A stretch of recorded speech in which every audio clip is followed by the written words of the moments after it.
Look, I will tell you the past couple of days have been extremely tense, not least the last hour when there are reports of those airspaces closing up both in Qatar and in the UAE that really suggested that something was about to happen.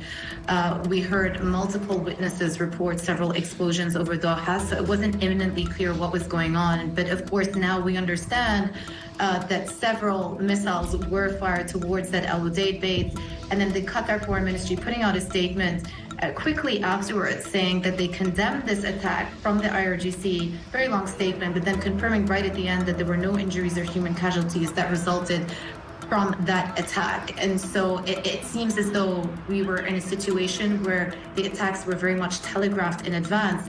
Well, the Iranian media are positing this as a retaliation to the U.S. strikes over the weekend. So perhaps insofar as the retaliation to the U.S. is concerned, this may be it. And of course, we're still awaiting to see what happens in the rest of the Gulf nations, if indeed something does happen. I mentioned those sirens in Bahrain and the fact that UAE airspace is closed.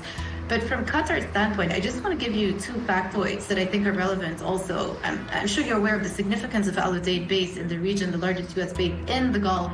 But President Trump was standing at that exact same base 1 month ago when he made the trip around the region. It is a base of huge significance. And the second point is Qatar have been actively mediating the U.S.-Iran nuclear discussions. It's pretty surprising that Iran would go down the route of actually firing shots at a U.S. base in Qatar, which has been trying to play the diplomatic role. And actually, if you look at Qatar's response today, they're pretty angry at the Iranian regime. They said, we condemn this attack. And so as far as inter-regional politics are concerned, this may also mark a turning point as well.